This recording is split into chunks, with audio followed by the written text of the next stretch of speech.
जय हिंद साथियों। 8, 9 और 10 जनवरी 2024 के डेली करंट अफेयर्स का एनालिसिस आपके सामने है।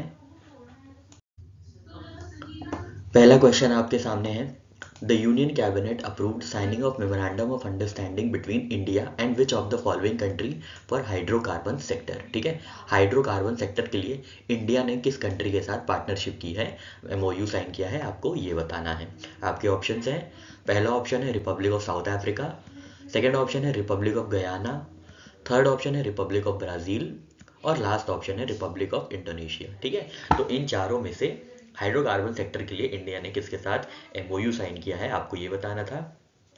और आपका सही ऑप्शन है, सही आंसर है इस क्वेश्चन का option B, republic of Guyana. ठीक है, तो रिपब्लिक ऑफ गयाना और इंडिया ने पार्टनरशिप की है, एमओयू साइन किया है to foster collaboration in hydrocarbon sector. ठीक है, इंपॉर्टेंट है, ध्यान दीजिएगा। हाइड्रोकार्बन सेक्टर के लिए किससे इंडिया ने पार्टनरशिप की है, तो की है किससे, गयाना से, रिपब्लिक ऑफ गयाना से। ठीक है, तो यहाँ पे हाई जाई, ठीक है, हाई और जाई। ठीक है, देखिए हाई जाई सही है ना, आराम से अच्छे से याद हो जाएगा। एच वाई से हाइड्रोकार्बन सेक्टर और जी वाई से गयाना। ठीक है, एच वाई जी वाई, ठीक है, एच वाई जी वाई, ऐसे थोड़ा सा छोटा सा हैग लगा के याद कर सकते हैं। ठीक है, तो याद रखिएगा, हाइड्रोकार्बन सेक्टर को प्रमोट करने के लिए, उनकी वैल्यू चेन्स को प्रोस्पेक्टिव बनाने के लिए हाइड्रोकार्बन सेक्टर में इंडिया ने रिपब्लिक ऑफ गयाना के साथ पार्टनरशिप की है। ठीक है, आप हमें कमेंट सेक्शन में बताइए कि गयाना की जो कैपिटल है वो क्या है और करेंसी क्या है। ठीक है, इसी बहाने आप थोड़ा सा मैप देख लेंगे, थोड़ा सा वर्ल्ड मैप देख लेंगे और आपके लिए ये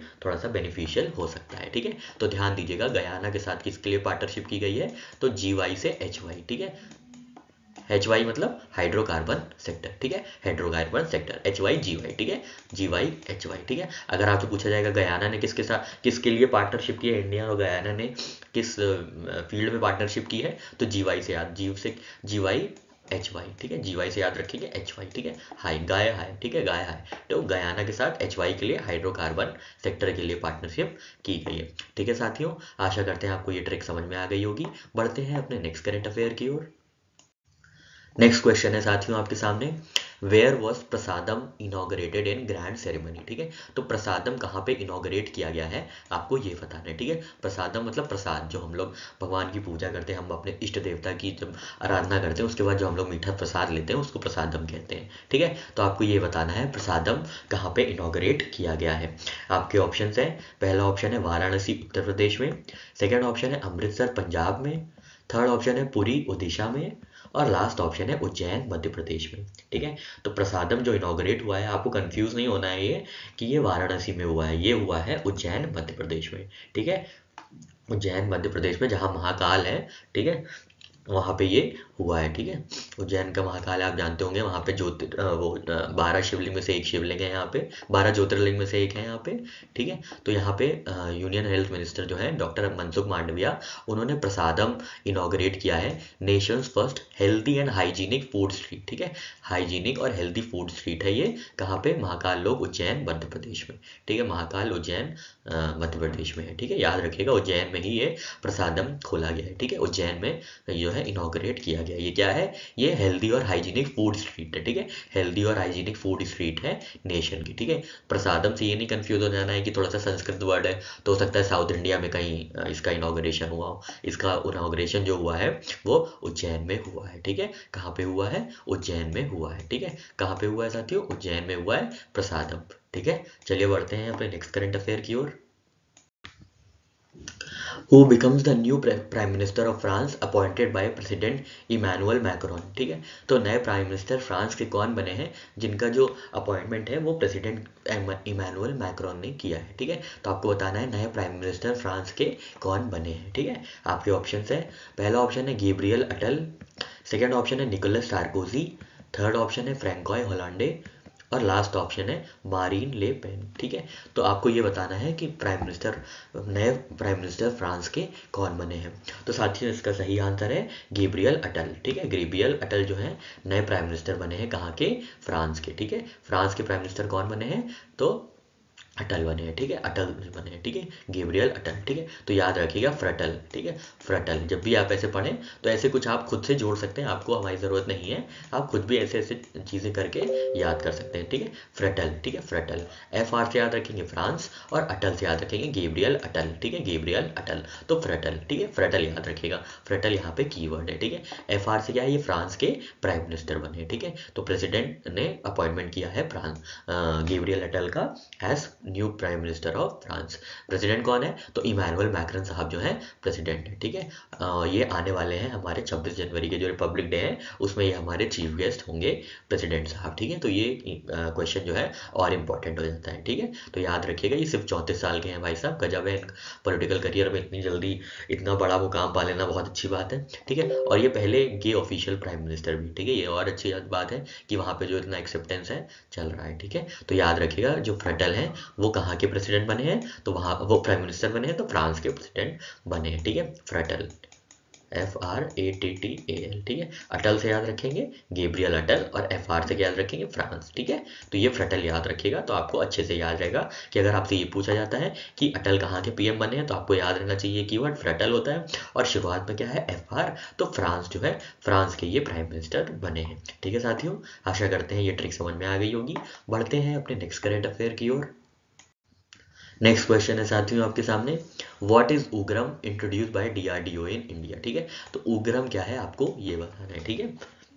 आपके ऑप्शन है, पहला ऑप्शन है एडवांस मिसाइल सिस्टम है, सेकेंड ऑप्शन है साइबर सिक्योरिटी सॉफ्टवेयर है, थर्ड ऑप्शन है असॉल्ट राइफल है, और लास्ट ऑप्शन है आपके सामने सबमरीन टेक्नोलॉजी है, ठीक है, सबमरीन टेक्नोलॉजी है। तो आपको बताना है उग्रम क्या है, या आप ऐसे पढ़ सकते हैं युग्राम, वैसे इसका प्रोनाउंसिएशन हमारे हिसाब से तो उग्रम ही होगा, ठीक है। तो आपको बताना है उग्रम क्या है, ठीक है, जो DRDO ने अभी हाल ही में लॉन्च किया है। तो साथियों इसका सही आंसर है उग्रम जो है वो एक असॉल्ट राइफल है, ठीक है, क्या है, असॉल्ट राइफल है, ठीक है। एडवांस 7.62 क्रॉस 51 mm कैलिबर की असॉल्ट राइफल है, ठीक है। क्या है ये उग्रम, तो राइफल है, ठीक है। तो याद रखिएगा राइफल जो है ग्राम की है, ठीक है, राइफल 1 ग्राम की, आप कैसे भी याद रख सकते हैं, ठीक है। जो राइफल होगी वो ग्राम की होगी, ठीक है। जैसे ग्राम क्या है, यूनिट है ना, वेट की यूनिट है, किलोग्राम की जो स्टैंड मतलब स्मॉलर यूनिट है, वेट की स्मॉलर यूनिट है वो ग्राम है, ठीक है। तो याद रखेंगे उग्राम कौन सी है, तो ग्राम जो है किसका ग्राम है, तो राइफल का ग्राम है, ठीक है। राइफल कितने ग्राम की है, तो राइफल 1 ग्राम की, आप ऐसे याद कर सकते हैं, ठीक है। तो राइफल जो है की है, ग्राम की है, ठीक है, राइफल जो है ग्राम की है, ठीक है। तो ऐसे याद रखिएगा उग्रम जो है क्या है, राइफल है। इसको किसने लॉन्च किया है, DRDO ने लॉन्च किया है, और इसको बनाया किसने, डेवलप किसने किया है, तो armament research and development establishment Pune based है जो, ठीक है। ये भी याद रखना है आपको, ठीक है। ये याद रखिएगा कितने डायमेंशन इसमें से निकल सकते हैं, ठीक है।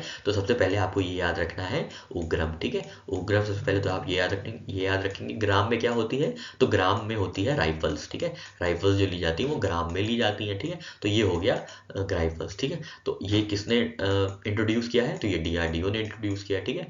और किसने डेवलप किया है इसको, तो पुणे की जो कंपनी, पुणे बेस्ड एक ऑर्गेनाइजेशन है जिसका नाम है armament research and development establishment, ठीक है, ARDE, ठीक है। तो हो सकता है आपसे यही पूछ ले कि उग्राम जो है किसने डेवलप किया है, ठीक है। आपके ऑप्शन दे देंगे अलग अलग, ठीक है। तो आपको ये भी याद रखना है पुणे बेस्ड ARDE जो है armament research and development establishment, उन्होंने उग्राम जो है 7.62 इंटू 51 mm कैलिबर की असॉल्ट राइफल डेवलप की है, ठीक है। तो ये 4 डायमेंशन है इस क्वेश्चन के, आपको ध्यान में रखना है, ठीक है साथियों। चलिए बढ़ते हैं अपने नेक्स्ट करंट अफेयर की ओर। नेक्स्ट क्वेश्चन है साथियों आपके सामने, what is the primary focus of Yogyashree initiative, ठीक है। योग्यश्री इनिशिएटिव का मेन फोकस क्या है आपको ये बताना है, और आपके ऑप्शन है, पहला ऑप्शन है health care services, second option है skill development for SC and ST students, third option है फाइनेंशियल असिस्टेंस फॉर फार्मर्स, और फोर्थ ऑप्शन है हाउसिंग फॉर इकोनॉमिकली बैकवर्ड, ठीक है। तो आपको बताना है इसका प्राइमरी फोकस क्या है, किसका, योग्यश्री इनिशिएटिव का, ठीक है। तो इसका सही आंसर है ऑप्शन बी, ये जो इनिशिएटिव है ये स्किल डेवलप करेगा SC और ST स्टूडेंट्स की, ठीक है। और ये कहाँ की स्कीम है, तो ये वेस्ट बंगाल की स्कीम है, ठीक है। इसमें देखिए 2 डायमेंशन है, पहला तो ये इसका फोकस क्या है, और ये कौन से स्टेट ने लॉन्च किया है, ये दूसरा डायमेंशन हो जाएगा, ठीक है। ये दूसरा डायमेंशन हो जाएगा, ठीक है। फोकस क्या है इसका, स्किल डेवलपमेंट करना SC/ST स्टूडेंट्स का, ठीक है, स्किल डेवलप करना। और स्टेट क्या है, वेस्ट बंगाल, ठीक है, वेस्ट बंगाल में ये लॉन्च किया जाएगा, ठीक है। क्या नाम है, योग्य श्री, ठीक है, योग्य श्री, योग्य श्री, ठीक है, योग्य श्री, ठीक है।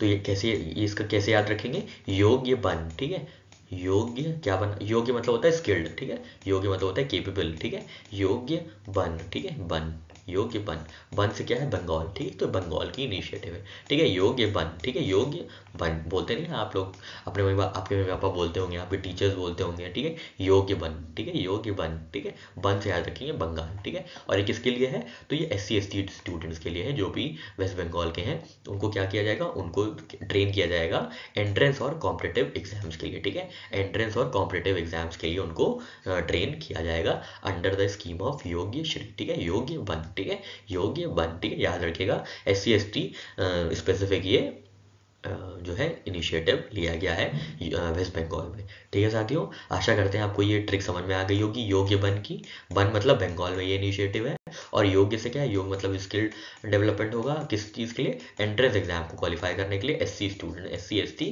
स्टूडेंट्स का, ठीक है, SC/ST स्टूडेंट्स का जो है उनको स्किल डेवलप की जाएगी ताकि वो एंट्रेंस और कॉम्पिटिटिव एग्जाम्स में केपेबल हो सके, ठीक है साथियों। चलिए बढ़ते हैं अपने नेक्स्ट करंट अफेयर की ओर। नेक्स्ट क्वेश्चन है साथियों आपके सामने, which company has launched AI/ODC initiative, ठीक है, किस कंपनी ने लॉन्च किया है AI/ODC इनिशिएटिव, ठीक है, ODC मतलब होता है जर्नी, ठीक है, तो AI मतलब होता है आप जानते हैं आर्टिफिशियल इंटेलिजेंस, ठीक है, तो AI/ODC इनिशिएटिव किसने लॉन्च किया है, किस कंपनी ने, आपको ये बताना है। आपके ऑप्शन है, पहला ऑप्शन है गूगल, सेकेंड ऑप्शन है IBM, थर्ड ऑप्शन है एप्पल, और फोर्थ ऑप्शन है माइक्रोसॉफ्ट, ठीक है। तो ये आपको ये बताना है कि AI/ODC किसने लॉन्च किया था, तो इसका सही आंसर है साथियों ऑप्शन डी, माइक्रोसॉफ्ट, ठीक। तो माइक्रोसॉफ्ट इंडिया ने लॉन्च किया है AI/ODC इनिशिएटिव, जिसके अंतर्गत क्या होगा, 1 लाख इंडियन डेवलपर्स को लेटेस्ट AI टेक्नोलॉजीज में ट्रेन किया जाएगा, ठीक है, AI में ट्रेन किया जाएगा कितना, 1 लाख इंडियन डेवलपर्स को ट्रेन किया जाएगा AI टेक्नोलॉजी में, ठीक है। तो याद रखिएगा AI/ODC किसकी इनिशिएटिव है, तो AI/ODC है किसकी इनिशिएटिव, माइक्रोसॉफ्ट की, ठीक है, माइक्रोसॉफ्ट की, ठीक है, माइक्रोसॉफ्ट की, ठीक है, माइक्रोसॉफ्ट की इनिशिएटिव है AI/ODC, ठीक है, AI/ODC, ठीक है, AI/ODC, इसमें क्या होगा, इसमें 1 लाख इंडियन डेवलपर्स को AI टेक्नोलॉजीज के लिए ट्रेन किया जाएगा, ठीक है। चलिए बढ़ते हैं अपने नेक्स्ट करंट अफेयर की ओर। नेक्स्ट क्वेश्चन है साथियों आपके सामने, what initiative did Denmark unveil at global investor summit meet 2024, ठीक है, तो ग्लोबल इन्वेस्टर मीट 2024 में डेनमार्क ने कौन सा नया इनिशिएटिव लॉन्च किया है, आपको ये बताना है। आपके ऑप्शन है, पहला ऑप्शन है blue energy partnership, second option है solar power alliance, third option है सस्टेनेबल डेवलपमेंट इनिशिएटिव, और लास्ट ऑप्शन है ग्रीन फ्यूल्स अलायंस इंडिया, ठीक है। इन चारों में से क्या लॉन्च किया है डेनमार्क ने ग्लोबल इन्वेस्टर्स मीट 2024 में, और इसका सही आंसर है option D, global fuels alliance India इन्होंने लॉन्च किया है, ठीक है। तो याद रखिएगा ग्लोबल इन्वेस्टर्स मीट में डेनमार्क ने अनवील किया है क्या चीज़, पिवोटल इनिशिएटिव कि जिस जो कि है ग्रीन फ्यूल्स अलायंस इंडिया, ठीक है। तो और ये किसके अंतर्गत लॉन्च किया गया है, तो ये लॉन्च किया गया है ग्रीन स्ट्रैटेजिक पार्टनरशिप के अंदर, और ये जो इनिशिएटिव है ये 2020 में इंडिया और डेनमार्क के बीच साइन की गई थी, ठीक है। तो पहले सबसे पहले क्या आया था, ग्रीन स्ट्रैटेजिक पार्टनरशिप, ठीक है, ये 2020 में लॉन्च की गई थी। 2020 में इंडिया और डेनमार्क ने क्या किया था, इसके लिए आपस में पार्टनरशिप की थी, उसी का एक कॉम्पोनेंट आ गया है ग्रीन फ्यूल्स अलायंस, ठीक है, ग्रीन फ्यूल्स अलायंस, ठीक है, ग्रीन फ्यूल्स अलायंस, ठीक है, ग्रीन फ्यूल अलायंस एक नया इनिशिएटिव आ गया है ग्लोबल स्ट्रैटेजिक पार्टनरशिप के अंदर, और इसमें जो पार्टिसिपेट करेगा, कौन इसको अनवील करेगा या किसने अनवील किया है, तो वो है डेनमार्क, ठीक है, डेनमार्क ने इसको अनवील किया है, ठीक है। और इसको कैसे याद रखेंगे, ग्रीन फ्यूल्स अलायंस इंडिया आपसे पूछा जाएगा किस कंट्री ने अनवील किया है, तो याद रखेंगे डेनमार्क ने, ठीक है, तो याद रखेंगे ग्रीन मार्क, ठीक है, ग्रीन मार्क, मार्क से क्या है डेनमार्क, ठीक है, मार्क क्या रिप्रेजेंट कर रहा है डेनमार्क, और ग्रीन क्या है, ग्रीन फ्यूल अलायंस इंडिया, ठीक है, ग्रीन फ्यूल्स अलायंस इंडिया किसने अनवील किया है, तो ये अनवील किया है डेनमार्क ने, ठीक है, ग्रीन मार्क आप याद रखिएगा, ग्रीन मार्क, ठीक है, ग्रीन मार्क किसने लॉन्च किया है, तो डेनमार्क ने लॉन्च किया, ठीक है। इसमें क्या क्या डायमेंशन हो सकते हैं, तो सबसे पहले तो आपको यही याद रखना है कि ग्लोबल इन्वेस्टर्स मीट में जो ग्लोबल ग्रीन फ्यूल्स अलायंस है वो किसने लॉन्च किया है, तो वो याद रखना है ग्रीन मार्क, ग्रीन मार्क मतलब डेनमार्क ने लॉन्च किया है, ठीक है, डेनमार्क ने लॉन्च किया है। दूसरी चीज़ ये है कि ग्रीन फ्यूल अलायंस जो है किसके अंतर्गत लॉन्च किया गया है, तो ग्रीन स्ट्रैटेजिक पार्टनरशिप के अंदर लॉन्च किया गया है, ठीक है, ग्रीन स्ट्रैटेजिक पार्टनरशिप के अंदर लॉन्च किया गया है, ठीक है। तीसरा डायमेंशन ये होगा, जीएसपी कब लॉन्च की गई थी, ग्रीन स्ट्रैटेजिक पार्टनरशिप कब लॉन्च की गई थी, तो वो 2020 में लॉन्च की गई थी, ठीक है, 2020 में लॉन्च की गई थी, ठीक है। तो यहाँ पे हम लोग ने सारी चीज़ें जो है इससे रिलेटेड सारे डायमेंशंस देख लिए, ये याद कर लिया कि किसने लॉन्च किया है ट्रिक के माध्यम से, ग्रीन मार्क, ठीक है, ग्रीन मार्क, ठीक है, ग्रीन मार्क। मार्क क्या है, डेनमार्क है, ग्रीन क्या है, ग्रीन फ्यूल अलायंस है, ठीक है साथियों। आशा करते हैं आपको चीज़ें क्लियर हुई होंगी। बढ़ते हैं अपने नेक्स्ट करंट अफेयर की ओर। नेक्स्ट क्वेश्चन है साथियों आपके सामने, डेटा ओरिएंटेड क्वेश्चन है, ध्यान दीजिएगा। तो आपका क्वेश्चन है, what is the total investment amount announce for the development of river cruise tourism and eco friendly vessels, ठीक है। तो रिवर क्रूज टूरिज्म और इको फ्रेंडली वेसल्स के लिए कितना इन्वेस्टमेंट अनाउंस किया गया है, आपको ये बताना है। आपके ऑप्शन है, पहला ऑप्शन है ₹40,000 करोड़, सेकेंड ऑप्शन है ₹50,000 करोड़, थर्ड ऑप्शन है ₹60,000 करोड़, और लास्ट ऑप्शन है ₹70,000 करोड़, ठीक है। तो कितना करोड़ अनाउंस किया गया है, कितना करोड़ इन्वेस्टमेंट अनाउंस किया गया है रिवर क्रूज टूरिज्म और इको फ्रेंडली वेसल्स के लिए, आपको ये बताना था।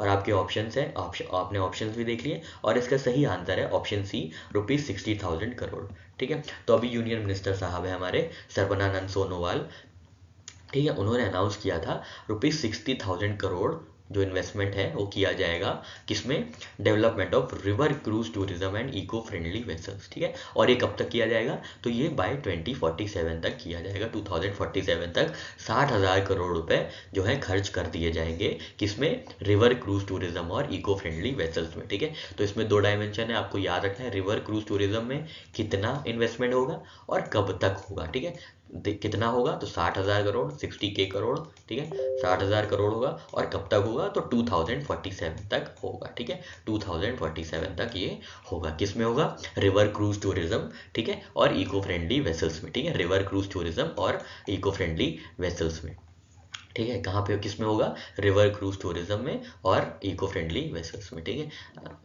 ठीक है साथियों, आशा करते हैं आपको यहाँ पे चीज़ें समझ में आ गई होंगी, ये डायमेंशन समझ में आया होगा, और बाय 2047 तक ये 60,000 करोड़ रुपए का जो इन्वेस्टमेंट है वो करना है, ठीक है साथियों। चलिए बढ़ते हैं अपने नेक्स्ट करंट अफेयर की ओर। नेक्स्ट क्वेश्चन है साथियों आपके सामने, who is the newly appointed secretary general of BIMSTEC, ठीक है। नए सेक्रेटरी जनरल बिम्स्टेक के कौन बने हैं, आपको ये बताना है, कौन अपॉइंट हुए हैं बिम्स्टेक के नए सेक्रेटरी जनरल। आपके ऑप्शंस हैं, पहला ऑप्शन है तेंजिन लेकफेल, सेकंड ऑप्शन है इंद्रमणि पांडे, थर्ड ऑप्शन है रमेश सिंघानिया, और लास्ट ऑप्शन है शिरीन इकबाल, ठीक है। इन चारों में से कौन बने हैं सेक्रेटरी जनरल बिम्स्टेक के, ठीक है। तो साथियों इसका सही आंसर है ऑप्शन बी, इंद्रमणि पांडे साहब, ठीक है। इंद्रमणि पांडे साहब जो है वो bay of Bengal initiative for multi sectoral technical and economic cooperation जो कि बिम्स्टेक कहलाता है, उसके क्या बने हैं, उसके बने हैं सेक्रेटरी जनरल, ठीक है। और इन्होंने किसको सक्सीड किया है, तो इन्होंने तेंजिंग लेकफेल को सक्सीड किया, ये भी याद रखिएगा, बहुत इंपॉर्टेंट है। और ये कहाँ के हैं, ये भूटान के, ठीक है, ये भूटान के हैं, ठीक है, ध्यान दीजिएगा, ये भूटान के हैं, कहाँ के हैं, भूटान के हैं ये, ठीक है।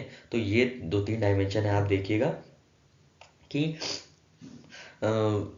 क्या क्या करना है इसमें, मतलब सेक्रेटरी जनरल के बारे में देखना है कि कौन बने हैं, कौन बने हैं, तो ये कौन बने हैं, तो ये बने हैं इंद्रमणि पांडे, ठीक है, इंद्रमणि पांडे बने हैं, ठीक है, इंद्रमणि पांडे बने हैं। इन्होंने किसको सक्सीड किया है, इन्होंने सक्सीड किया है तेंजिन लेकफेल को, ठीक है, लेकफेल को, ठीक है, तेंजिन लेकफेल को सक्सीड किया है, ठीक है, तेंजिन लेकफेल को सक्सीड किया है। कहाँ से आते हैं, तो भूटान से आते हैं, ठीक है। और ये कौन से नंबर के बने हैं, आपको ये भी देखना है, ठीक है। आप जितने डायमेंशन हो सकते हैं निकाल के देखिए, उसको याद करिए, ठीक है। एक ही डायमेंशन बस ये रट लिया कि सेक्रेटरी जनरल कौन बने, इससे काम नहीं चलेगा साथियों। हम आपको बता रहे हैं, हमने कई एग्जाम्स देखे हैं और अक्रॉस सेक्टर्स देखे, मतलब हम बैंकिंग एग्जाम्स में देखे हैं, हम यूपीएससी देखे हैं, यूपीपीसीएस देखे हैं, ठीक है। तो सारे एग्जाम्स में अब अलग ही लेवल पे क्वेश्चंस पूछे जा रहे हैं, तो जितनी एक ही इन्फॉर्मेशन जितने अच्छे तरीके से उसको हम लोग समझ सकते हैं, चीज़ें देख सकते हैं, उतना ही अच्छा है, ठीक है। तो ये फोर्थ सेक्रेटरी जनरल बने हैं, ठीक है, कि कौन से सेक्रेटरी जनरल बने हैं, फोर्थ सेक्रेटरी जनरल बने हैं, ठीक है। तो इसमें देखिए तीन डायमेंशन हो गया, सबसे पहले सेक्रेटरी जनरल कौन बना है, तो इंद्रमणि पांडे बने हैं, ठीक है। किसको सक्सीड किया है, दूसरा डायमेंशन ये बना, तो तेंजिन लैबकेल जो भूटान के हैं वो बने, ये दूसरा डायमेंशन था। और कौन से नंबर के बने, ये तीसरा डायमेंशन था, ठीक है। तो फोर्थ सेक्रेटरी जनरल जो बने हैं वो इंद्रमणि पांडे साहब बने हैं, ठीक है।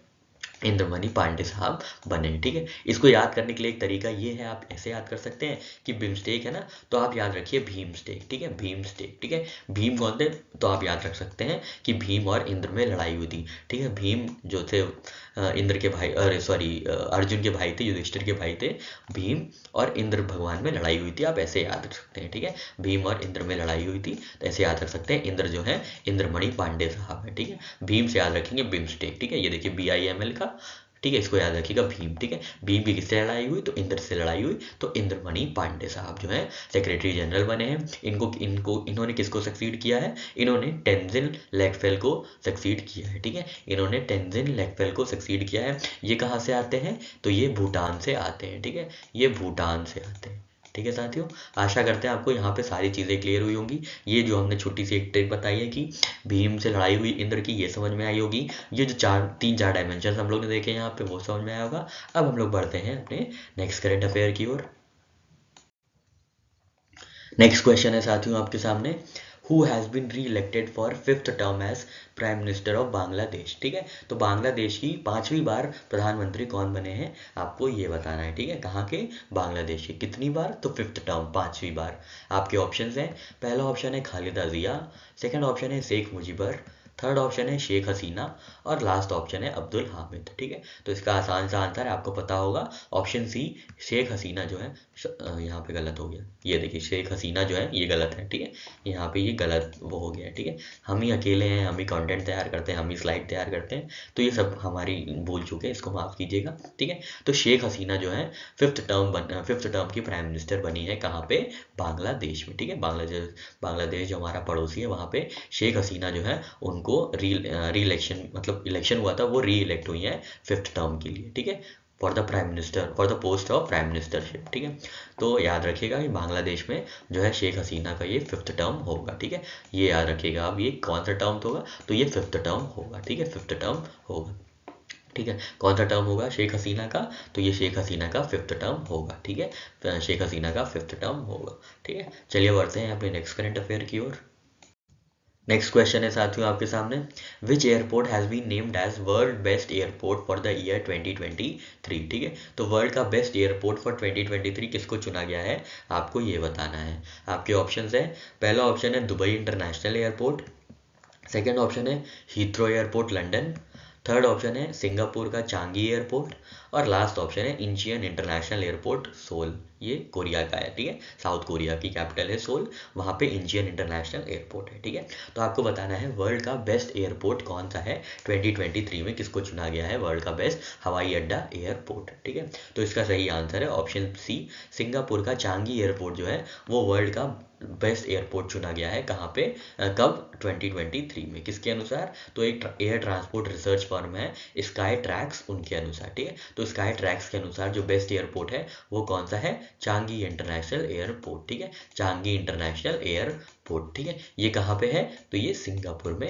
है, ठीक है। ये कहाँ पे है, ये सिंगापुर में है, ठीक है। तो कैसे याद रखेंगे, वर्ल्ड बेस्ट एयरपोर्ट वो होगा जहाँ पे सब चंगा होगा ना, जो सब चंगा होगा तभी तो एयरपोर्ट सबसे बेस्ट कहलाएगा, ठीक है। जहाँ पे सब अच्छा है, चंगा है, ठीक है। तो चंगा से याद रखेंगे चांगी, ठीक है, चंगा से याद रखेंगे चांगी, ठीक है, चंगी, ठीक है, चंगी, चंगा याद रखेंगे तो चंगी समझ में आ जाएगी, चंगा है यहाँ पे, ठीक है। तो चांगी एयरपोर्ट बेस्ट एयरपोर्ट है, क्योंकि चंगा मतलब क्या होता है, सब अच्छा है, सब बेस्ट है, ठीक है। तो बेस्ट एयरपोर्ट का जो अवार्ड मिला है वो चांगी एयरपोर्ट को मिला है। और जहाँ पे बेस्ट होगा, जहाँ पे सब चंगा होगा, वहाँ पे लोग सिंग करेंगे, गाना गाएंगे, ठीक है, गुनगुनाएंगे, ठीक है। तो वो सिंगापुर हुआ, ठीक है, सिंग से सिंगापुर, ठीक है, सिंग से सिंगापुर, ठीक है। तो याद रखिएगा बेस्ट एयरपोर्ट कौन सा होगा, जहाँ पे सब चंगा होगा, चंगा से क्या है, चांगी एयरपोर्ट, और जहाँ पे सब चंगा होगा वहाँ क्या करेंगे लोग, वहाँ पे सिंग करेंगे, तो ये सिंगापुर, ठीक है साथियों। आशा करते हैं आपको ये ट्रिक समझ में आ गई होगी, इजी सी ट्रिक थी, और उसमें इसमें इस क्वेश्चन में ज़्यादा डायमेंशन भी नहीं है, ठीक है साथियों। चलिए बढ़ते हैं अपने नेक्स्ट करंट अफेयर की ओर। नेक्स्ट क्वेश्चन है साथियों आपके सामने, which session of UNESCO world heritage committee is set to host in new Delhi, ठीक है। तो यूनेस्को की वर्ल्ड हेरिटेज कमिटी जो है वो इंडिया में कौन सा सेशन जो है वर्ल्ड यूनेस्को हेरिटेज कमेटी का होस्ट किया जाएगा, ठीक है। तो इंडिया कौन सा सेशन होस्ट करेगा यूनेस्को वर्ल्ड हेरिटेज कमेटी का, आपको ये बताना है। आपके ऑप्शंस हैं, पहला ऑप्शन है 44th सेशन, सेकंड ऑप्शन है 45th सेशन, थर्ड ऑप्शन है 46th ऑप्शन, और लास्ट ऑप्शन है 47th सेशन, ठीक है। तो इंडिया जो है यूनेस्को वर्ल्ड हेरिटेज कमेटी का कौन सा सेशन होस्ट करेगा, बहुत ही इंपॉर्टेंट क्वेश्चन है, आपको ये बताना है, ठीक है। और इसका सही आंसर है ऑप्शन सी 46th सेशन, ठीक है। तो ये एक हिस्टोरिक माइलस्टोन है इंडिया के, कि यूनेस्को की जो वर्ल्ड हेरिटेज कमेटी है जो डिसाइड करती है कि कौन कौन से जो मॉन्यूमेंट्स हैं वर्ल्ड के उनको हेरिटेज कमेटी, हेरिटेज साइट का डेजिग्नेशन दिया जाएगा, वो जो कमेटी है उसको होस्ट करेगा इंडिया। कब, कौन सा सेशन इंडिया होस्ट करेगा वर्ल्ड हेरिटेज कमेटी का, तो 46th सेशन होल्ड करेगा, ठीक है। 46th सेशन होल्ड करेगा कब से कब तक, जुलाई 21 से 31 तक 2024, ठीक है। तो वर्ल्ड हेरिटेज कमेटी का जो 46 सेशन होगा वो इंडिया में होगा, ठीक है। 46 सेशन होगा इंडिया में किया जाएगा, ठीक है, ध्यान दीजिएगा। और इसका फैसला कहाँ लिया गया था ये भी ध्यान रखिएगा, तो ये 19th एक्स्ट्रा ऑर्डिनरी सेशन में लिया गया था, ठीक है। 19th एक्स्ट्रा ऑर्डिनरी सेशन में ये फैसला लिया गया था कि जो वर्ल्ड हेरिटेज कमेटी का 46 सेशन है वो न्यू दिल्ली में होस्ट किया जाएगा, ठीक है। वो न्यू दिल्ली में होस्ट किया जाएगा, कौन सा सेशन, 46th का, ठीक है। और ये कौन सी सेशन एक्स्ट्रा ऑर्डिनरी सेशन में डिसाइड किया गया था, तो ये 19th एक्स्ट्रा ऑर्डिनरी सेशन में डिसाइड किया गया था, ठीक है। तो ये सब भी चीज़ें देखनी है कि कहाँ पे ये डिसीजंस लिए जा रहे हैं जो कि इंडिया को एक हिस्टोरिक माइलस्टोन मतलब अचीव करने में हेल्प कर रहे थे, ठीक है। तो ये 19th एक्स्ट्रा ऑर्डिनरी सेशन था जिसमें ये डिसाइड किया गया था कि इंडिया जो है 46th session world heritage committee का होस्ट करेगी न्यू दिल्ली में, ठीक है साथियों। इंपॉर्टेंट क्वेश्चन था ये, आप मार्क कर सकते हैं इसको। अब बढ़ते हैं अपने नेक्स्ट करंट अफेयर की ओर। नेक्स्ट क्वेश्चन है साथियों आपके सामने, विच Indian state recently received geographical indication tag for culinary delight काई चटनी, ठीक है। तो काई चटनी कहाँ की किस स्टेट की प्रोडक्ट है जिसको अभी जोग्राफिकल इंडिकेशन मिला है। जीआई टैग आप जानते हैं ना, एक पर्टिकुलर प्लेस पे कोई एक स्पेशल प्रोडक्ट को जीआई टैग मिलता है जो कि वहाँ का एक बेहतरीन प्रोडक्ट होता है, ठीक है। जो एक ऐसा प्रोडक्ट होता है जो वहाँ की यूएसपी होती है, ठीक है, यूएसपी होती है, ऐसा प्रोडक्ट होता है कोई एक पर्टिकुलर प्लेस की। जैसे दार्जिलिंग की चाय है, बहुत फेमस है ना, दार्जिलिंग की चाय है, बहुत फेमस है, ठीक है। मध्य प्रदेश का जो कड़कनाथ मुर्गा है, ठीक है, वो ब्लैक चिकन है ना, ब्लैक चिकन है। तो वहाँ पे ऐसे कुछ प्रोडक्ट्स होते हैं जो अपने आप में बहुत वैल्यूएबल होते हैं, उनको जीआई टैग दिया जाता है, जिससे ये होता है कि इनकी मार्केटेबिलिटी बढ़ जाती है, ठीक है। तो जीआई टैग इसलिए दिया जाता है कि इनकी मार्केटेबिलिटी बढ़े और इनकी जो वैल्यू है वो और बढ़े और लोगों के बीच ये पहुँचे, ठीक है। तो जीआई टैग जो काई चटनी को मिला है, आपको बताना है ये काई चटनी किस स्टेट की है, ठीक है। आपके ऑप्शंस हैं, पहला ऑप्शन है ओडिशा की है, सेकंड ऑप्शन है राजस्थान की है, थर्ड ऑप्शन है केरला की है, और लास्ट ऑप्शन है पंजाब की है, ठीक है। तो ये जो काई चटनी है ये ओडिशा की है, ठीक है, इसको जीआई टैग मिला है, ठीक है। इसको रेड एंट चटनी कहते हैं, ठीक है, रेड एंट चटनी, जिसका नाम होता है काई चटनी, ठीक है, काई चटनी, ठीक है। और ये कहाँ पे आती है, तो ये मयूरभंज डिस्ट्रिक्ट है ओडिशा में, वहाँ पे ये यूनिक culinary ट्रेडिशन है, ठीक है, जो कि सेंचुरी से वहाँ पे चला आ रहा है, ठीक है।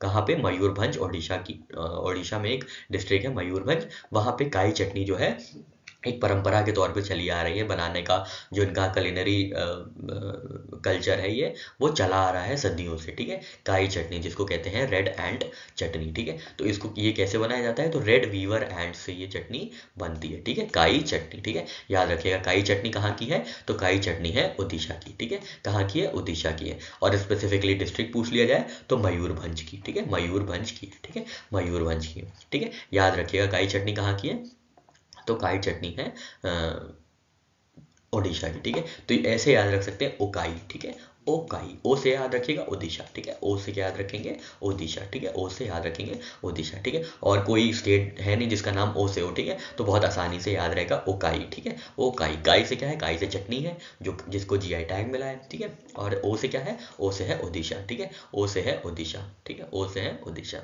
ठीक है साथियों। आशा करते हैं यहाँ पे चीज़ें क्लियर हुई होंगी, ये ट्रिक समझ में आ गई होगी। बढ़ते हैं अपने नेक्स्ट करंट अफेयर की ओर। नेक्स्ट क्वेश्चन है साथियों आपके सामने, where was Indus food 2024 inaugurated by union minister Shri Piyush Goyal. ठीक है, तो इंडस फूड 2024 कहाँ पे इनॉग्रेट किया गया था, आपको ये बताना है। ठीक है, इंडस फूड 2024 कहाँ पे इनॉग्रेट किया गया था, आपको ये बताना है। आपके ऑप्शंस हैं, पहला ऑप्शन है न्यू दिल्ली, सेकंड ऑप्शन है मुंबई, थर्ड ऑप्शन है ग्रेटर नोएडा और लास्ट ऑप्शन है बेंगलुरु। ठीक है, आपको बताना है। ठीक है, तो इंडस फूड कहाँ पे इनॉग्रेट किया गया था, आपको ये बताना था। और इसका सही ऑप्शन है ऑप्शन सी, ग्रेटर नोएडा। ठीक है, ग्रेटर नोएडा में इंडस फूड 2024 जो कि एक इंडिया एक्सपोजिशन मार्ट है, वो इनॉग्रेट किया गया है। ठीक है, ये क्या करेगा, ये जो हमारे यहाँ खाने पीने का लैंडस्केप है, कलनरी लैंडस्केप है, फूड लैंडस्केप है, उसको टेक्नोलॉजिकल इनोवेशन प्रोवाइड करेगा और ये बताएगा कि उसमें टेक्नोलॉजिकल इनोवेशन कितनी ज़्यादा आगे बढ़ चुकी है और कितनी ज़रूरी है। ठीक है, तो याद रखिएगा कि जो इंडस फूड 2024 है वो कहाँ पे लॉन्च किया गया है, तो वो ग्रेटर नोएडा में लॉन्च किया गया है। ठीक है, ग्रेटर नोएडा में ये लॉन्च किया गया है। क्या चीज़, इंडस फूड। ठीक है, इंडस फूड। ठीक है, इंडस फूड। ठीक है, कहाँ पे, ग्रेटर नोएडा में। ठीक है, तो ऐसे याद रख सकते हैं, ग्रेटर इंडस फूड। ठीक है, ग्रेटर इंडस फूड कहाँ पे लॉन्च किया गया। ठीक है, हम अपनी तरीके से इसको तोड़ मरोड़ सकते हैं ये इन्फॉर्मेशन, ताकि हमारा जो एक्यूरेट आंसर है वो हमें पता रहे। ठीक है, तो याद रखेंगे ग्रेटर इंडस फूड। ठीक है, ग्रेटर इंडस फूड, ग्रेटर से क्या है, ग्रेटर नोएडा, और इंडस फूड से है इंडस फूड 2024। ठीक है, कहाँ पे इनॉग्रेट किया गया है, तो ये ग्रेटर नोएडा में इनॉग्रेट किया गया है। ठीक है, तो अगर आप कभी भी ये पढ़े तो आप ऐसे याद रखिएगा, ग्रेटर इंडस फूड। ठीक है, ग्रेटर इंडस फूड। ठीक है, ग्रेटर इंडस फूड। ठीक है, ग्रेटर इंडस फूड। ठीक है साथियों, चलिए बढ़ते हैं अपने नेक्स्ट करंट अफेयर की ओर।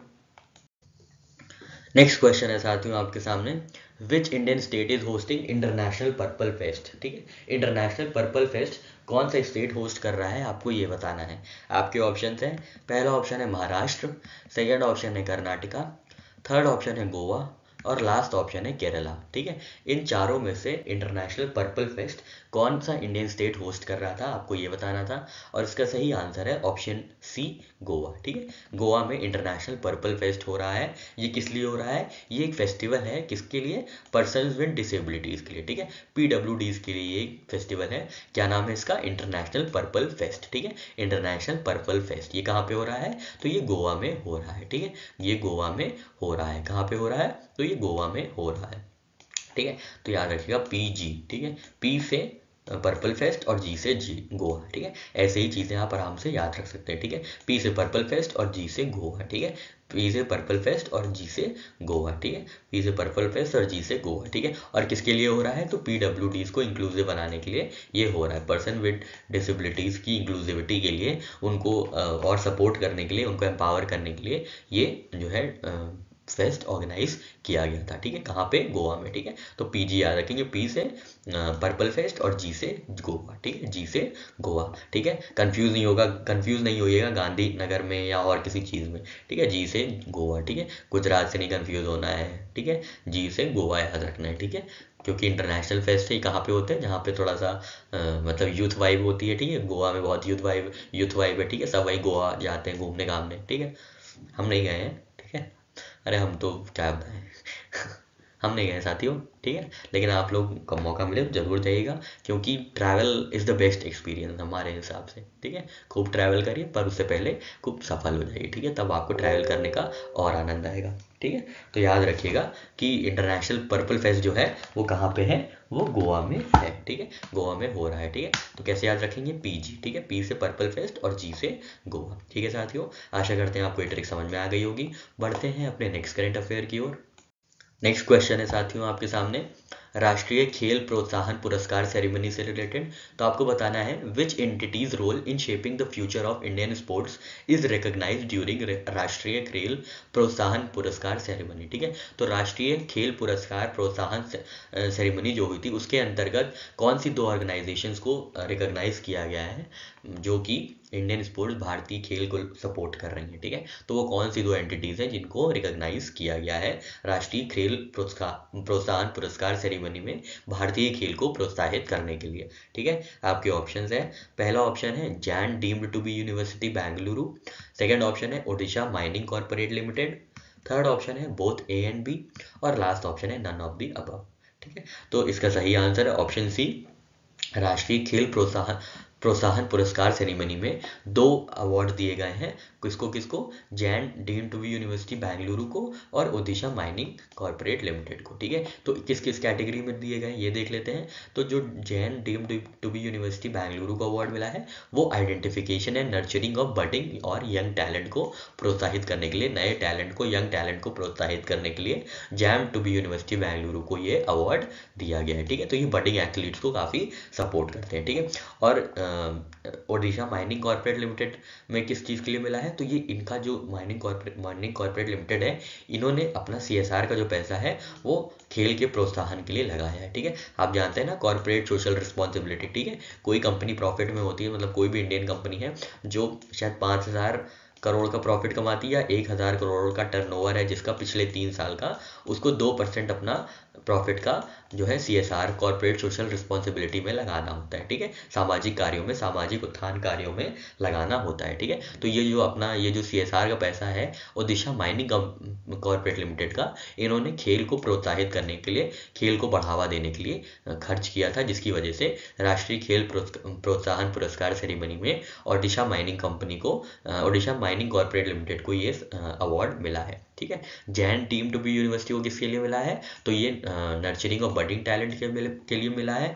और एनकरेजिंग सपोर्ट्स थ्रू CSR के लिए किसको मिला है? तो ओडिशा माइनिंग कॉर्पोरेट लिमिटेड को ये मिला है। ठीक है साथियों, ध्यान दीजिएगा। और ये जो मिला है इसकी सिलेक्शन कमेटी की जो चेयर थी वो थी श्रीमती सुजाता चतुर्वेदी, जो कि सेक्रेटरी स्पोर्ट्स हैं गवर्नमेंट ऑफ इंडिया की। ठीक है, तो सुजाता चतुर्वेदी गठित कमेटी में ये डिसाइड किया गया था कि Jain deemed to be university को अवार्ड दिया जाएगा for identification and nurturing of budding / young talent, और ओडिशा माइनिंग कॉर्पोरेट लिमिटेड को दिया जाएगा किस चीज़ के लिए?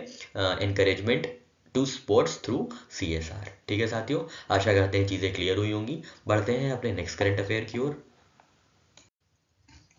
नेक्स्ट क्वेश्चन है साथियों आपके सामने, according to the findings of Avtar's group top cities for women in India 2023, which city emerged as top Indian city for women in term of inclusivity and conduciveness to working women. ठीक है, तो Avtar group top cities for women in India के अनुसार कौन सी city ने India की top किया है इंक्लूसिविटी और कंड्यूसिवनेस वर्किंग विमेन के लिए। ठीक है, तो वर्किंग विमेन को इंक्लूसिविटी और कंड्यूसिवनेस प्रदान करने में कौन सी सिटी टॉप पे रही है आपको ये बताना था। और आपके ऑप्शंस हैं, पहला ऑप्शन है मुंबई, सेकंड ऑप्शन है दिल्ली, थर्ड ऑप्शन है बेंगलुरु और लास्ट ऑप्शन है चेन्नई। ठीक है, तो इन चारों में से कौन सी सिटी है जो कि इंक्लूसिविटी और कंड्यूसिवनेस में टॉप किया है वर्किंग वुमेन के लिए?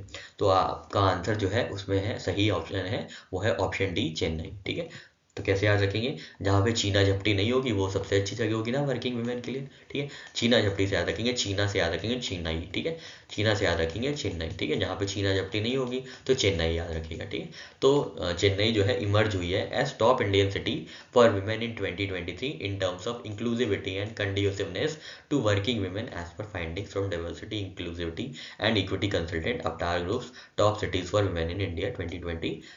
ठीक है, तो याद रखिएगा टॉप सिटी कौन सी है इंडिया में जो कि वर्किंग वुमेन के लिए सहायक है, वो है चेन्नई। ठीक है, जहाँ पे चीना झपटी नहीं होती है, चीना से याद रखेंगे चेन्नई। ठीक है, चीना से याद रखेंगे चेन्नई। ठीक है साथियों, आशा करते हैं आपको ये ट्रिक समझ में आ गई होगी। और एक चीज़ है इसमें, एक डायमेंशन और है, तमिलनाडु जो है उन्होंने टॉप किया है एज अ स्टेट, जहाँ पे जो है 49 सिटीज़ हैं जो कि विमेन के लिए सबसे कारगर साबित हुई। ठीक है, विमेन को कंड्यूसिव और इंक्लूसिव एटमॉस्फेयर प्रदान करने के लिए ये सबसे हाई है। ठीक है, और ये जो रैंकिंग आई है ये कौन कौन सी स्कोर्स को या कौन कौन से पिलर्स को ध्यान में रखती है? तो सोशल इंक्लूजन स्कोर को ध्यान में रखती है, इंडस्ट्रियल इंक्लूजन स्कोर को ध्यान में रखती है और सिटीजन एक्सपीरियंस स्कोर को ध्यान में रखती है। ठीक है, सोशल इंक्लूजन मतलब कि जहाँ पे जो सोशल एनवायरनमेंट है वो कितना एक्सेप्टिंग है और कितनी सेफ्टी है वहाँ पे लड़कियों को लेके या विमेन को लेके। ठीक है, इंडस्ट्रियल इंक्लूजन मतलब ऑर्गेनाइजेशनल एक्सेप्टेंस कितना है, ऑर्गेनाइजेशनल सेफ्टी कितनी है, ये होता है। और सिटीजन एक्सपीरियंस स्कोर, खुद सिटीजन्स होते हैं जो उस सिटी के सिटीजन्स होते हैं वो खुद अपना जो भी एक्सपीरियंस है वो शेयर करते हैं, उस बेसिस पे ये पूरी रैंक जो है डिसाइड होती है। ठीक है, तो top cities for women in India जो है वो है जहाँ चीना झपटी नहीं होती, चीना से याद रखेंगे चेन्नई। ठीक है, चीना से याद रखेंगे चेन्नई। ठीक है साथियों, आशा करते हैं चीज़ें समझ में आ गई होंगी। इसको आप अपने मेंस पेपर, अपने डिस्क्रिप्टिव पेपर में यूज़ कर सकते हैं। सकते हैं, ठीक है। और ये डायमेंशन जो है ये भी हल्का सा ध्यान में रखिएगा, क्योंकि ये भी यूज़ किए जा सकते हैं बहुत अच्छे से, क्योंकि ये जो बट अच्छे डायमेंशन है इन्हीं में दिक्कतें हैं, ठीक है। इन्हीं की वजह से जो है इंडियन की सिटीज़ जो है अनसेफ मानी जाती हैं विमेन के लिए, ठीक है। सोशल इंक्लूजन, जहाँ पे सोशल सेफ्टी नहीं है, इंडस्ट्रियल मतलब जहाँ पे ऑर्गेनाइजेशनल सेफ्टी नहीं है, ठीक है। सिटीजन का एक्सपीरियंस खुद इतना खराब रहता है, ठीक है। आपने देखा ही होगा कितने वीडियोज आते हैं, कितने जो बाहर के इन्फ्लुएंसर्स आते हैं, ब्लॉगर्स आते हैं, उनके साथ जो है लोकल पॉपुलेस इतना ज़्यादा मतलब उनका बिहेवियर अनरूली रहता है, काफ़ी ज़्यादा मतलब अच्छा नहीं रहता है, जो कि एक बैड इमेज पोर्ट्रे करती है इंडिया की बाहर, ठीक है। तो जिसकी वजह से यहाँ पे बहुत सी चीज़ें दिक्कत हो जाती है कि सोशल इंक्लूजन स्कोर कम हो जाता है, इंडस्ट्रियल इंक्लूजन स्कोर कम हो जाता है, सिटीजन एक्सपीरियंस स्कोर कम हो जाता है, जिसकी वजह से इंडिया की जो है इमेज भी ख़राब हो जाती है। और विमेन इन जनरल को भी लगता है कि बाहर निकलना ठीक नहीं है, जो कि उनके लिए बहुत ही मतलब अच्छी बात नहीं है, क्योंकि उनके डेवलपमेंट में ये हिंड्रेंस पैदा कर रहा है, ठीक है। तो याद रखिएगा कि जहाँ पे छीना झपटी नहीं होती है वो सिटी जो है वो इंक्लूसिव और कंड्यूसिव है वर्किंग वुमेन के लिए। छीना झपटी से याद रखेंगे क्या, चेन्नई, ठीक है साथियों। आशा करते हैं आपको ये ट्रिक समझ में आ गई होगी। बढ़ते हैं अपने नेक्स्ट करंट अफेयर की ओर। नेक्स्ट क्वेश्चन है साथियों आपके सामने, who is the author of autobiography titled 4 stars of destiny and autobiography, ठीक है। तो ये बुक के ऑथर कौन है आपको बताना है। बुक का क्या नाम है, 4 stars of destiny and autobiography, ठीक है। ऑटोबायोग्राफी की जो है ये 4 स्टार्स ऑफ डेस्टिनी, उसके लेखक कौन है आपको ये बताना है। आपके ऑप्शन है, पहले ऑप्शन है general V K Singh, second option है general Bipin Rawat, third option है जनरल मनोज मुकुंद नारवने, और फोर्थ ऑप्शन है जनरल दलबीर सिंह सुहाग, ठीक है। इन चारों में से 4 स्टार्स ऑफ डेस्टिनी किसने लिखी है आपको ये बताना है। तो साथियों इसका सही आंसर है option C, general Manoj Mukund Naravane साहब ने, ठीक है। जनरल एम नारवने साहब जो former chief of army staff रहे हैं, उन्होंने अपनी ऑटोबायोग्राफी लिखी है जिसका नाम है 4 स्टार्स ऑफ डेस्टिनी, ठीक है। 4 स्टार्स ऑफ डेस्टिनी, ठीक है। क्या है, 4 स्टार्स ऑफ डेस्टिनी, ठीक है। 4 स्टार्स ऑफ डेस्टिनी ये बुक है, देख लीजिए, 4 स्टार्स ऑफ डेस्टिनी, ठीक है। ये जो है ये साहब है एम नारवने साहब, देखिए कितने मेडल्स लटके हुए हैं, ठीक है। ये थे हमारे चीफ ऑफ आर्मी स्टाफ, ठीक है। हाईएस्ट पोजीशन होती है इंडियन आर्मी की, चीफ ऑफ आर्मी स्टाफ, ठीक है। तो जनरल मनोज मुकुंद नारवने साहब जो है उन्होंने अपनी बुक लिखी है जिसका नाम है 4 स्टार्स ऑफ डेस्टिनी, ठीक है। 4 स्टार्स ऑफ डेस्टिनी, ठीक है साथियों। चलिए बढ़ते हैं अपने नेक्स्ट करंट अफेयर की ओर। नेक्स्ट क्वेश्चन है साथियों आपके सामने, where was inaugural meeting of inland waterways development council held, ठीक है। इनलैंड वाटरवेज डेवलपमेंट काउंसिल की पहली मीटिंग कहाँ हुई थी आपको ये बताना है, ठीक है। तो क्योंकि पहली मीटिंग है इसलिए ये चीज़ थोड़ी सी इंपॉर्टेंट हो जाती है, ठीक है। तो आपको बताना है इनलैंड वाटरवेज डेवलपमेंट काउंसिल की पहली मीटिंग कहाँ हुई है। आपके ऑप्शन है, पहला ऑप्शन है मुंबई, सेकेंड ऑप्शन है न्यू दिल्ली, थर्ड ऑप्शन है चेन्नई, और लास्ट ऑप्शन है कोलकाता, ठीक है। तो इनलैंड वाटरवेज डेवलपमेंट काउंसिल की पहली मीटिंग कोलकाता में की गई है, ठीक है। Inland waterways authority of India जो है इसका जो हेडक्वार्टर है वो है नोएडा में, ठीक है।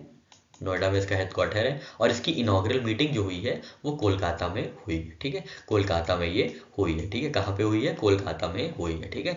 इनलैंड वाटरवेज डेवलपमेंट काउंसिल की पहली मीटिंग कहाँ हुई है, तो कोलकाता में हुई है, ध्यान दीजिएगा, ठीक है। कहाँ पे हुई है, कोलकाता में हुई है, कलकत्ता में हुई है, ठीक है साथियों। चलिए बढ़ते हैं अपने नेक्स्ट करंट अफेयर की ओर। नेक्स्ट क्वेश्चन है साथियों आपके सामने, which country is the host of 4th edition of exercise sea dragon 2024, ठीक है। 4th एडिशन जो है सी ड्रैगन का वो कौन सी कंट्री होस्ट कर रही है आपको ये बताना है। आपके ऑप्शन है, पहला ऑप्शन है ऑस्ट्रेलिया, सेकेंड ऑप्शन है साउथ कोरिया, थर्ड ऑप्शन है जापान, और लास्ट ऑप्शन है यूनाइटेड स्टेट्स, ठीक है। तो आपको बताना है कि कौन सी वो कंट्री है जो होस्ट कर रही है एक्सरसाइज सी ड्रैगन 2024, ठीक है। तो साथियों इसका सही आंसर है ऑप्शन डी, यूनाइटेड स्टेट्स, ठीक है।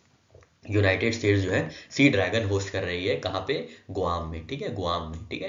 पैसिफिक ओशन में ये आइलैंड है गुआम, ठीक है, वहाँ पे ये होस्ट कर रही है, ठीक है। गुआम में होस्ट कर रही है यूएसए, ठीक है। तो सी ड्रैगन जो होस्ट कर रही है वो कौन सी कंट्री है, वो यूएसए है, ठीक है। और ये किनके किनके बीच होता है, तो ये नेवीज के बीच में होता है, किसकी किसकी, यूएस की नेवी, ऑस्ट्रेलिया की नेवी, साउथ कोरिया की नेवी, जापान की नेवी और इंडियन नेवी, ठीक है। इन 5 कंट्रीज के बीच ये एक्सरसाइज सी ड्रैगन करी जाती है, और इनका होस्ट जो होता है वो कौन होता है, तो वो होस्ट होता है यूएस, ठीक है। कौन सा एडिशन है ये, 4th एडिशन है, ठीक है। कहाँ पे हो रहा है, तो गुआम में हो रहा है, ठीक है। गुआम में हो रहा है, ठीक है, गुआम में हो रहा है, ठीक है, गुआम में हो रहा है, ठीक है। कैसे याद रखेंगे इसको, एक्सरसाइज सी ड्रैगन कहाँ पे हो रहा है? तो ड्रैगन जानते हैं ना, ड्रैगन बहुत गम देता है, ठीक है, ड्रैगन वो देखे ना ड्रैगन, तो ये गम से याद रखेंगे गुआम, ठीक है, ये गुआम में हो रहा है, ठीक है, गुआम में हो रहा है, ठीक है, गुआम में हो रहा है, ठीक है। और कैसे याद रखेंगे कि कौन कौन सी नेवीज इसमें पार्टिसिपेट कर रही हैं?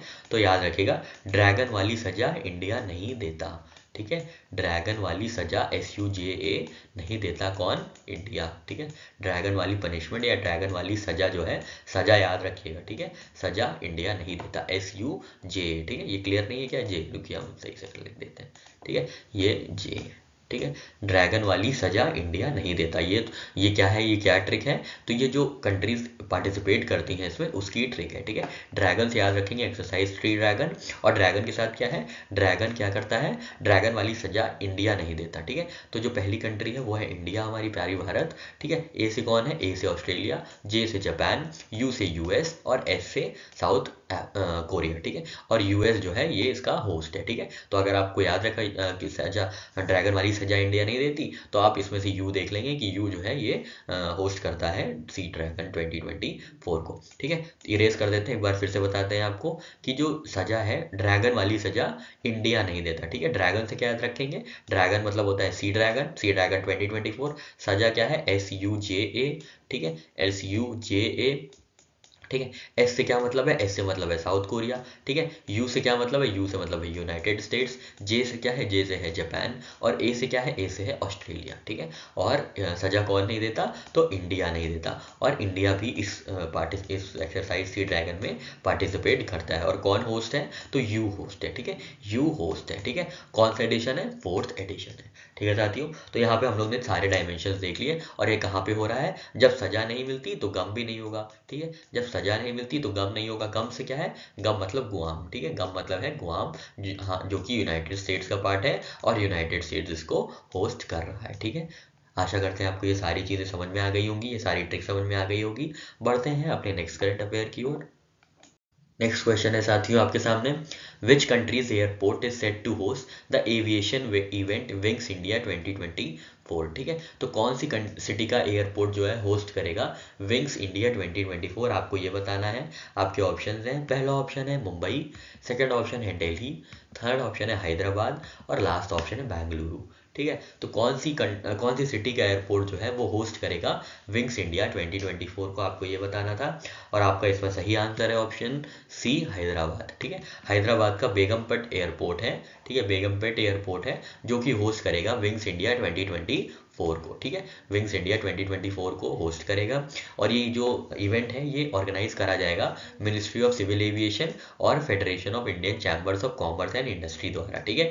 फिक्की और मिनिस्ट्री ऑफ सिविल एविएशन का ये जॉइंट ऑर्गेनाइजेशन है, ऑर्गेनाइज्ड इवेंट है जिसका नाम है विंग्स इंडिया। तो ये कहाँ पे होगा? तो ये बेगमपेट एयरपोर्ट कहाँ पे? हैदराबाद में होगा, ठीक है। तो याद रखिएगा, बेगम के बहुत विंग्स होते हैं, ठीक है, बेगम जान जो होती हैं उनके बहुत विंग्स होते हैं, ऐसे आप याद रख सकते हैं, ठीक है। तो बहुत हवा में उड़ती हैं, ठीक है, आप ऐसे याद रख सकते हैं फन में, ठीक है। तो बेगम लोग ना बहुत हवा में उड़ती हैं, विंग्स होती हैं, ठीक है, विंग्स मतलब हवा में उड़ती हैं, ठीक है, विंग्स मतलब बहुत हवा में उड़ती हैं बेगम लोग, ठीक है। तो बेगमपेट जो एयरपोर्ट है हैदराबाद में है और इसको होस्ट करेंगे विंग्स इंडिया 2024, ठीक है। बेगमपेट एयरपोर्ट में क्या होस्ट किया जाएगा? Wings India 2024। और इसको कौन ऑर्गेनाइज करेगा? तो ministry of civil aviation, MOCA plus FICCI, ठीक है, MOCA प्लस फिक्की, ठीक है, ये भी ध्यान दीजिएगा, ठीक है साथियों। आशा करते हैं आपको ये ट्रिक समझ में आ गई होगी। बढ़ते हैं अपने नेक्स्ट करंट अफेयर की ओर। नेक्स्ट क्वेश्चन है साथियों आपके सामने, who set the Guinness world record by singing in 140 languages during concert for climate in Dubai on November 2024-2023, ठीक है। तो किसको Guinness book of world record का अवार्ड मिला है? किस चीज़ के लिए? 140 भाषाओं में गाना गाने के लिए, ठीक है, 140 भाषाओं में गाना गाने के लिए किसको गिनीज वर्ल्ड रिकॉर्ड का जो है अवार्ड मिला है, आपको ये बताना है, ठीक है। आपके ऑप्शन हैं, पहला ऑप्शन है आयशा मलिक, सेकंड ऑप्शन है रवि कपूर, थर्ड ऑप्शन है सुचेता सतीश और लास्ट ऑप्शन है नेहा शर्मा। ठीक है, इन चारों में से किसने 140 भाषाओं में गाना गा के गिनीज वर्ल्ड रिकॉर्ड स्थापित किया है? ठीक है, तो आप इसका सही आंसर है ऑप्शन सी, सुचेता सतीश। ठीक है, तो केरला की टीनेजर हैं ये। ठीक है, केरला की टीनेजर हैं ये सुचेता सतीश, जिन्होंने 140 भाषाओं में गा के वर्ल्ड रिकॉर्ड सेट कर दिया है। ठीक है, 140 भाषाओं में इन्होंने गाना गाया है, जो कि एक अपने आप में वर्ल्ड रिकॉर्ड होता है। ठीक है, किसने गाना गाया है? तो सुचेता सतीश। ठीक है, सुचेता सतीश ने। ठीक है, तो आप कैसे याद रखेंगे? सच में 140 लैंग्वेज में गाना गाया है। ठीक है, सच में 140 भाषाओं में गाना गाया है। सच में 140 भाषाओं में गाना गाया है। सच से क्या है? सच से है सुचिता, सचिता सतीश। ठीक है, सचिता सतीश। ठीक है, सच में 140 भाषाओं में गाना गाया है। ठीक है, ये नंबर भी याद रखिएगा, 140 लैंग्वेजेस। हो सकता है आपको उल्टा पूछ ले कि सुचिता सतीश ने मतलब गाना गा के अपना वर्ल्ड रिकॉर्ड बनाया है, तो कितनी भाषाओं में उन्होंने गा के ये वर्ल्ड रिकॉर्ड बनाया है? तो आपको याद रखना है 140 भाषाओं में गाना गा के सुचेता सतीश ने ये वर्ल्ड रिकॉर्ड बनाया है। ठीक है, और सुचेता सतीश कहाँ से आती हैं? तो वो केरला की टीनेजर है। ठीक है, केरल से आती है। ठीक है, कहाँ पे गाना गाया था? तो दुबई में गाना गाया था। कौन से कॉन्सर्ट में? तो कॉन्सर्ट फॉर क्लाइमेट में। ठीक है, ये भी कुछ चीज़ें हैं, अंडरलाइनिंग चीज़ें हैं, आप देख लीजिएगा। ठीक है, तो केरला की जो टीनेजर है सुचेता सतीश, उन्होंने 140 भाषाओं में गाना गा के वर्ल्ड रिकॉर्ड सेट किया है। ठीक है, कहाँ पे गाना गाया था? तो दुबई में गाना गाया था। कौन से कॉन्सर्ट में? तो कॉन्सर्ट फॉर क्लाइमेट में। ठीक है, कॉन्सर्ट फॉर क्लाइमेट में। ठीक है साथियों, आशा करते हैं आपको ये करंट अफेयर की ट्रिक समझ में आ गई होगी। सच में 140 भाषाओं में। ठीक है, सच में 140 भाषाओं में, सच में 140 भाषाओं में। ठीक है, सच से याद रखेंगे सचिता सतीश। ठीक है साथियों, आशा करते हैं आपको ये करंट अफेयर की ट्रिक समझ में आ गई होगी। बढ़ते हैं अपने नेक्स्ट करंट अफेयर की ओर। साथियों, आप कुछ वन लाइनर्स देख लेते हैं। आप पासिंग न्यूज़ है, आप ऐसे एक बार देख सकते हैं कि जनरल वीके सिंह जो है, उन्होंने रिलीज़ की है संस्कृत के आयाम। ठीक है, बुक है संस्कृति के आयाम, जिसको लिखा है मनोरमा मिश्रा ने। उसको लॉन्च किया है, उसको रिलीज़ किया है जनरल वीके सिंह साहब ने। ठीक है, तो याद रखिएगा संस्कृति के आयाम की जो ऑथर है वो है मनोरमा मिश्रा, और जो रिलीज़ किया है जिसने, वो है जनरल वीके सिंह साहब। ठीक है, तो जनरल वीके सिंह साहब ने रिलीज़ की है बुक संस्कृति के आयाम, जिसके ऑथर है मनोरमा मिश्रा। ठीक है, और ये देखिए दूसरा पॉइंट ये है कि स्वीडिश के साइंटिस्ट हैं, उन्होंने ई सॉइल क्रिएट किया है। ठीक है, जो एक्सेलरेट करेगा प्लांट ग्रोथ। ठीक है, तो याद रखिएगा ई सॉइल किसने क्रिएट किया है? ई सॉइल तो स्वीडिश के साइंटिस्ट, स्वीडन के साइंटिस्ट ने ई सॉइल क्रिएट किया है। ठीक है, स्वीडन के साइंटिस्ट ने ये क्रिएट किया। ठीक है, तो याद रखिएगा स्वीट सॉइल। ठीक है, स्वीट सॉइल, स्वीट से स्वीडन। ठीक है, स्वीट से याद रखेंगे स्वीडन। ठीक है, स्वीट सॉइल। ठीक है, स्वीट सॉइल। ठीक है, ई सॉइल किसने लॉन्च किया है? याद रखिएगा तो स्वीट सीड्स, स्वीट से याद रखेंगे स्वीडिश। ठीक है, स्वीडिश। ठीक है, स्वीडिश। ठीक है, ठीक है साथियों, चलिए बढ़ते हैं अपने नेक्स्ट करंट अफेयर की ओर। साथियों, यहाँ पे अब हम लोग बैंकिंग और फाइनेंशियल करंट अफेयर्स देखेंगे। तो जो भी एस्पिरेंट हैं जो बैंकिंग और फाइनेंशियल करंट अफेयर्स के एग्जाम्स नहीं दे रहे हैं, बैंकिंग एग्जाम्स और इंश्योरेंस एग्जाम्स नहीं दे रहे हैं, वो यहाँ पे वीडियो ड्रॉप करके जा सकते हैं, क्योंकि आगे आने वाले जो भी करंट अफेयर्स हैं वो बैंकिंग स्पेसिफिक एग्जाम्स के लिए हैं। ठीक है, क्वेश्चन है आपके सामने, which bank in collaboration with national payment corporation of India launched UPI enabled सम्मान रुपए क्रेडिट कार्ड। ठीक है, सम्मान रुपए क्रेडिट कार्ड किसने लॉन्च किया है, आपको ये बताना है। आपके ऑप्शन हैं, पहला ऑप्शन है state bank of India, second option है एचडीएफसी बैंक, थर्ड ऑप्शन है आईसीआईसीआई बैंक, और लास्ट ऑप्शन है इंडसलैंड बैंक। ठीक है, तो याद रखिएगा ये जो सम्मान रुपए क्रेडिट कार्ड है, ये इंडसलैंड बैंक ने लॉन्च किया है। ठीक है, तो याद रखिएगा इंदु का सम्मान। ठीक है, इंदु का सम्मान। ठीक है, इंदु से याद रखेंगे इंडसलैंड बैंक, और सम्मान से याद रखेंगे सम्मान रुपए क्रेडिट कार्ड। ठीक है, इंदु का सम्मान। ठीक है, इंदु का सम्मान। ठीक है, इंदु का सम्मान याद रखिएगा। ठीक है, इंदु का सम्मान। ठीक, किसका सम्मान? इंदु का सम्मान। ठीक है, तो सम्मान से याद रखेंगे सम्मान रुपए क्रेडिट कार्ड, और किसका? इंदु का। इंदु कौन है? IndusInd bank. ठीक है, इंदु कौन है?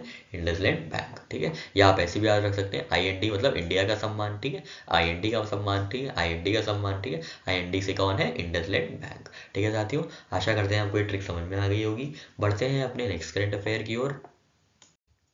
नेक्स्ट क्वेश्चन है साथियों आपके सामने, which three states jointly constitute nearly 40% of total MSMEs in India according to report by CBRE CREDAI। ठीक है, तो क्रेडाई CBRE की रिपोर्ट के अनुसार 40% MSMEs किन 3 स्टेट्स में है, आपको ये बताना है। आपके ऑप्शन है, पहला ऑप्शन है महाराष्ट्र, गुजरात, कर्नाटक, सेकंड ऑप्शन है तमिलनाडु, केरला, आंध्र प्रदेश। थर्ड ऑप्शन है महाराष्ट्र, तमिलनाडु, उत्तर प्रदेश। और लास्ट ऑप्शन है उत्तर प्रदेश, बिहार और वेस्ट बंगाल। ठीक है, तो जो 40% एमएसएमईज हैं इंडिया की, एमएसएमईज जानते हैं ना, medium small and micro industry. ठीक है, micro small and medium enterprises. ठीक है, micro small and medium enterprises, जो 40% एमएसएमईज जो हैं वो इंडिया में किन 3 स्टेट्स में है, आपको ये बताना था। और आपका सही ऑप्शन है ऑप्शन सी, महाराष्ट्र, तमिलनाडु और उत्तर प्रदेश। ठीक है, तो रिसेंट रिपोर्ट आई है CBRE क्रेडाई की, जिन्होंने ये बताया है कि जो 3 करोड़ रजिस्टर्ड एमएसएमईज हैं, जो मतलब कंट्री में 3 करोड़ रजिस्टर्ड एमएसएमईज हैं, उसमें से क्या है, उसमें से महाराष्ट्र, तमिलनाडु और उत्तर प्रदेश में सबसे ज़्यादा जो एमएसएमईज हैं वो इन्हीं राज्यों में है। 40% तक की जो एमएसएमईज हैं वो इन्हीं राज्यों में, किसमें, महाराष्ट्र, तमिलनाडु और उत्तर प्रदेश में। ठीक है, तो याद रखिएगा तुम, ठीक है, ठीक है, तुम एमएसएमई में हो। ठीक है, तुम एमएसएमई में हो। ठीक है, टी से तमिलनाडु, यू से उत्तर प्रदेश और एम से महाराष्ट्र। ठीक है, टी से तमिलनाडु, कंफ्यूज नहीं होना है तेलंगाना से। ठीक है, तेलंगाना से कंफ्यूज नहीं होना है, तमिलनाडु, उत्तर प्रदेश और और क्या है, और है एम मतलब महाराष्ट्र। ठीक है, या तो आप इसको ऐसे भी याद रख सकते हैं, एमएसएमईज जो होते हैं वो बहुत उत्तम होते हैं। ठीक है, एमएसएमईज जो होते हैं वो बहुत उत्तम होते हैं। ठीक है, उत्तम होते हैं, एमएसएमईज जो होते हैं बहुत उत्तम होते हैं।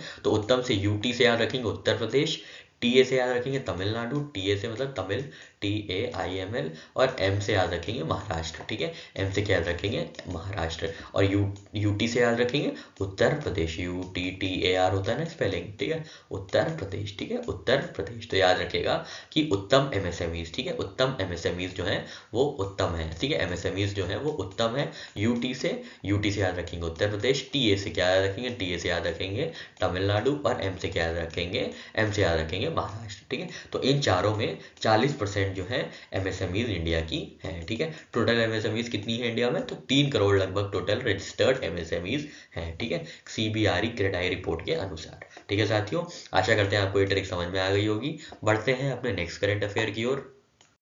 नेक्स्ट क्वेश्चन है साथियों आपके सामने, in which Indian state does VinFast auto limited plan to establish integrated electric vehicle facility. ठीक है, तो विनफास्ट ऑटो लिमिटेड ने कहाँ पे ईवी फैसिलिटी स्टैब्लिश करने की बात कही है, किस इंडियन स्टेट में ईवी फैसिलिटी स्टैब्लिश करेगी विनफास्ट ऑटो, आपको ये बताना है। ठीक है, आपके ऑप्शन है, पहला ऑप्शन है महाराष्ट्र, सेकेंड ऑप्शन है गुजरात, थर्ड ऑप्शन है तमिलनाडु और लास्ट ऑप्शन है कर्नाटका। ठीक है, तो कहाँ पे विनफास्ट ऑटो जो है वो स्टैब्लिश करेगी इलेक्ट्रॉनिक व्हीकल फैसिलिटी। ठीक है, तो इसका सही आंसर है ऑप्शन सी, तमिलनाडु। ठीक है, तो वियतनाम की विनफास्ट ऑटो लिमिटेड है, वियतनाम की इलेक्ट्रॉनिक व्हीकल कंपनी है विनफास्ट ऑटो लिमिटेड, जो कि कहाँ पे इलेक्ट्रिक व्हीकल फैसिलिटी स्टैब्लिश करेगी, तो तमिलनाडु में स्टैब्लिश करेगी। ठीक है, तमिलनाडु में ये स्टैब्लिश की जाएगी। ठीक है, तो टीवी याद रखिएगा। ठीक है, टीवी। ठीक है, टी से याद रखिएगा तमिलनाडु, और वी से ही विनफास्ट, जो विनफास्ट ऑटो लिमिटेड है वो अपना इलेक्ट्रिक व्हीकल स्टैब्लिश करेगी, इलेक्ट्रिक व्हीकल फैसिलिटी स्टैब्लिश करेगी। ठीक है, टीवी ईवी। ठीक है, टीवी ईवी, टी से है तमिलनाडु, तेलंगाना में आपको कंफ्यूज नहीं होना है। ठीक है, तेलंगाना में कंफ्यूज नहीं होना है, टी से है तमिलनाडु और वी से है विनफास्ट ऑटो लिमिटेड, ये है विनफास्ट ऑटो लिमिटेड। ठीक है साथियों, आशा करते हैं आपको ये ट्रिक समझ में आ गई होगी। बढ़ते हैं अपने नेक्स्ट करंट अफेयर की ओर। नेक्स्ट क्वेश्चन है साथियों आपके सामने, विच media company recently inked 4-year media rights deal with international hockey federation. ठीक है, तो इंटरनेशनल हॉकी फेडरेशन के साथ किस मीडिया कंपनी ने पार्टनरशिप साइन की है 2023 से 2027 के लिए। और आपके ऑप्शन हैं, पहला ऑप्शन है स्टार स्पोर्ट्स ने, सेकंड ऑप्शन है ESPN ने, थर्ड ऑप्शन है वाईकॉम 18 ने और लास्ट ऑप्शन है BBC ने। ठीक है, इन चारों में से किस मीडिया कंपनी ने जो है 4 year की डील साइन की है इंटरनेशनल हॉकी फेडरेशन के साथ। ठीक है, तो इसका सही आंसर है ऑप्शन सी, वाईकॉम 18। ठीक है, तो इंटरनेशनल हॉकी फेडरेशन और वाईकॉम 18 ने एक एग्रीमेंट साइन किया है, 4 year का एग्रीमेंट है, 4 साल का एग्रीमेंट है। ठीक है, किसके बीच है, तो इंटरनेशनल हॉकी फेडरेशन और वाईकॉम 18 के बीच। ठीक है, वाईकॉम 18 के बीच। ठीक है, चलिए बढ़ते हैं अपने नेक्स्ट करंट अफेयर की ओर। यहाँ पे कुछ अपॉइंटमेंट के बारे में बात हुई है तो देख लेते हैं। तो फ़ोन पे जो है, फ़ोन पे, ठीक है, फ़ोन पे के नए सीईओ आए हैं, ठीक है। किसके सीईओ हैं? नए सीईओ हैं और इंटरनेशनल पेमेंट बिजनेस के, ठीक है। New CEO of phone page international payment business कौन बने हैं? तो रितेश पाई, ठीक है। रितेश पाई साहब जो है नए सीईओ बने हैं फोन पे के इंटरनेशनल पेमेंट बिजनेस वर्टिकल के, ठीक है। इंटरनेशनल पेमेंट बिजनेस में पाई पाई चुकानी है, ऐसे याद रखें, ठीक है। पाई पाई से कौन है? रितेश पाई, ठीक है। पाई पाई कैसे चुकानी है? रितेश पाई, ठीक है। रितेश पाई, ध्यान दीजिएगा, ठीक है। फोन पे पाई पाई चुकानी है, ठीक है। फोन पे क्या करना है? पाई पाई चुकानी है, ठीक है। फोन पे पाई पाई चुकानी है। फोन पे से क्या है? फोन पे के सीईओ जो बने हैं वो कौन है? पाई पाई, रितेश पाई, ठीक है साथियों। आशा करते हैं आपको ये ट्रिक समझ में आ गई होगी। यहाँ पे हमारा ये सेशन समाप्त होता है। आशा करते हैं आपको जो भी ट्रिक्स बताई गई हैं, जो भी इन्फॉर्मेशन प्रोवाइड की गई है, जो भी डायमेंशंस आपको बताए गए हैं, आपको कारगर साबित होंगे और आपको जल्दी सफल बनाने में एक छोटी सी भूमिका प्ले करेंगे, ठीक है। वैसे तो सारी भूमिका आप लोग की है, सारी मेहनत आप लोग की है।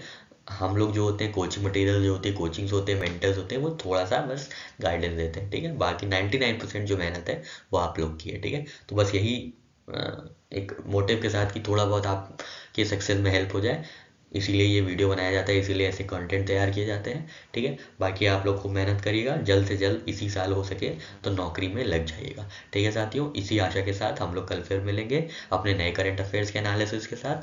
तब तक के लिए जय हिंद, जय भारत।